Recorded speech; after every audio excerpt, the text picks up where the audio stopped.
I am uncomfortable with the amount of innocent life that is lost right now in Gaza. So you're not going to I am not the unholy rabbi. Now let's just interrogate that insult. If this is holy, like, selling butt plugs with your daughter, I think it's gross. Right, I think it's disgusting. And I do not, it's not the definition of holy in the Christian faith, is what I would say. It's weird to me. Well, okay. It's very weird. And this could be a difference in our religions. But by the way, your religion does not trump my religion. Is Rabbi Shmuley actually a rabbi? So I think that you should respect the fact when I say something is unholy, I am referring to my religion. His relationship between him and his daughter is very creepy to me. The sex podcast is very creepy to me. We know there are many benefits to the use of black seed according to the authentic statements of the Prophet Muhammad, peace and blessings be upon him. That's why I use the black seed by Tasneem, and 50% of the profits from your order will go towards establishing the Deen Center, the Masjid and Megadawa Center. Use promo code the Deen Show for 15% off.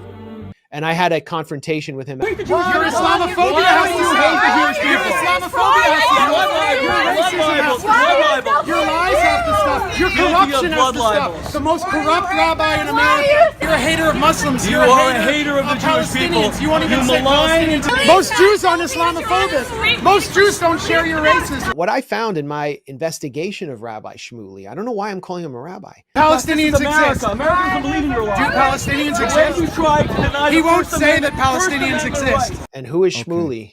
Shmuley Botiach. He's like obsessing over Candace Owens, and they're having this war on Twitter. The idea of sitting down and talking to your father about, topics of sex in any regard is creepy to me. Him promoting butt plugs that are sold by his daughter is creepy to me. Hi, everybody. My understanding is, although I have not seen it myself, Candace Owens launched a broadside attack against me. I have a right to say that I find this to be utterly unholy and that any faith leader, at least in the Christian community, would agree that all of this is giving us very weird vibes between the father and daughter relationship. I can say that all I want. For calling her out on her anti-Semitism, Jew hatred, and bigotry. People here are called anti-Semitic. What is your response to that as an Israeli Jew? Well, it's a trick. We always use it. When from Europe somebody is criticizing Israel, then we bring up the Holocaust. When in this country people are criticizing Israel, then they are anti-Semitic. Is Rabbi Shmuley actually a rabbi? Because as I reported, when he was coming after me back in 2016, he took out like a full-page ad in the New York Times with Adelson money to smear me. I'll spare the backstory because it takes. Well, he even came after you. Like obsessively. Wow. And I had a confrontation with him outside APAC that's online. If you look for it. How much do you pay yourself? How much do you pay yourself? I never called Jews Nazis. You know that you lied about me. You know that you lied about me. You know that you lied about me. Say the truth. Israel's not a democracy. It's an apartheid state. Say that Palestinians exist. Do Palestinians exist? Let's be clear. Do Palestinians exist? Character assassination of the. What I found in my investigation of Rabbi Shmuley, I don't know why I'm calling him a rabbi, is that he studied within the Chabad sect. And then he became kind of a sort of not only a race hustler, but like a grifter who was looking to make money any way possible. And after he got on Oprah and did Shalom in the Home, he started publishing all these books. And much of his audience wasn't Jewish.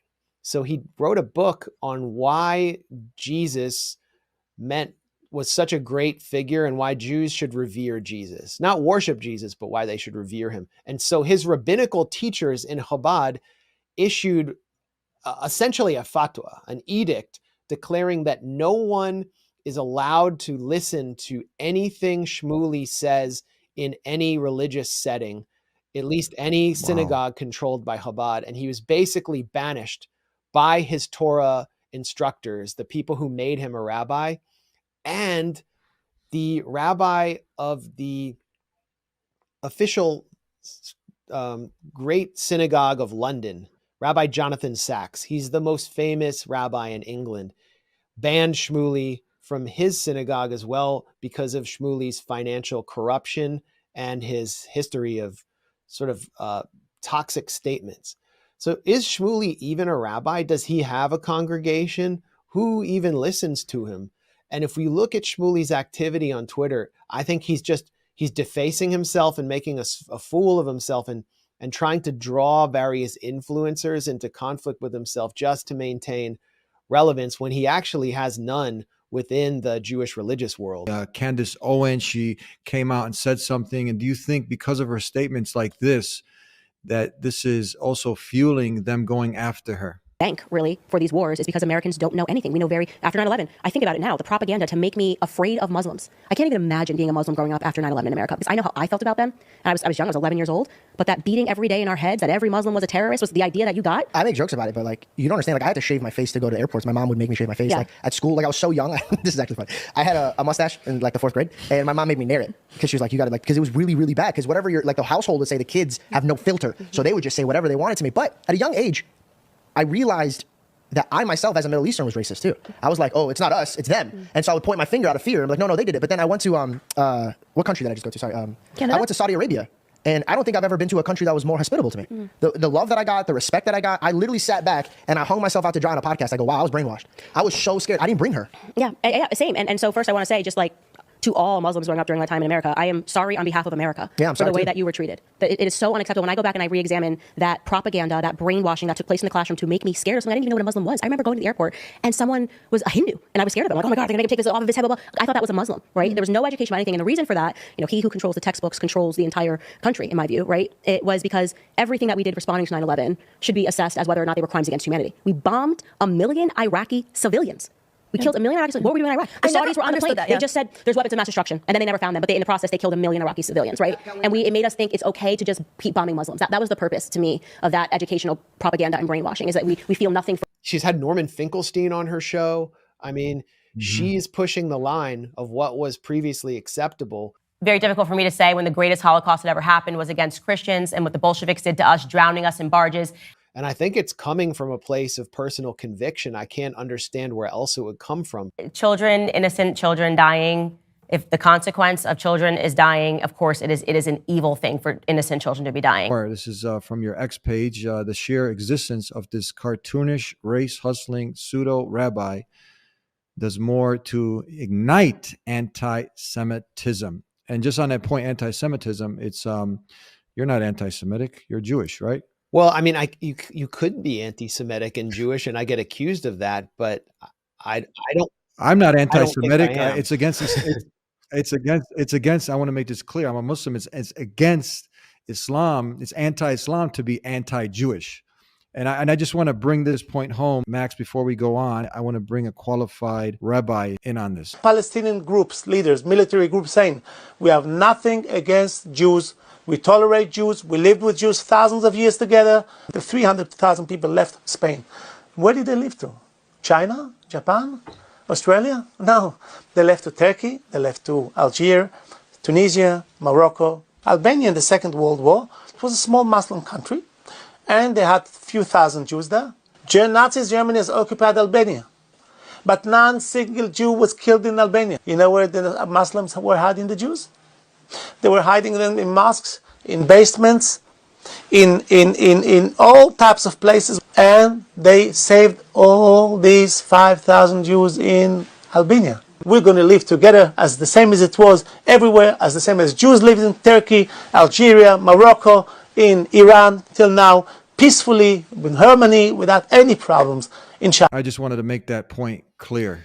Because when we were kicked out of Catholic Spain in 1492, when we were kicked out of Catholic Portugal, I think in 1503, it was the Muslims who took the Jews in. That's why there are Jewish communities in the Islamic world till this very day. The Islamic community, the Jewish community of Istanbul dates from then. It was specifically countries not beyond the Ottoman Empire where Jews were tolerated and they were welcomed in. And they paid a jizya. There was a poll tax they paid, but they were never persecuted, and there wasn't a Holocaust in the Islamic. Cannot leave without giving you a gift. If you're not yet Muslim and you're tuning in to see what these Muslims are talking about, and you like a free copy of the Quran, go ahead and visit thedeanshow.com. We'll take care of the postage and everything and get it delivered to you. And if you still have some questions about Islam, call us at 1-800-662-4950. 4752. We'll see you next time. Until then, peace be with you. Assalamu alaikum. We needed the Dean Center to be here. We are blessed, alhamdulillah. Assalamu alaikum, brothers and sisters. You guys know the hadith that the person who takes one step towards Allah, Allah will take 10 towards them. So can you imagine you taking that step towards Allah and contributing towards the cause of your Creator? We're here hard at work. Let's go ahead and take a look what's going on. Where are we at now? We are almost done with the wudu area. We're trying to finish the wudu area for the outside. Alhamdulillah, we did great achievements so far. Still much going on. You know, we need a lot of work to get this where we need to have it. But inshallah, we'll get there with the support. I'm very excited. I really can't wait to have it finished. We're here hard at work, working to get the masjid open this blessed month of Ramadan, working hard to get the educational Dawah Center open so we can educate humanity on the most misunderstood way of life out there, yet the fastest growing Islam. So do your part and contribute, donate right now.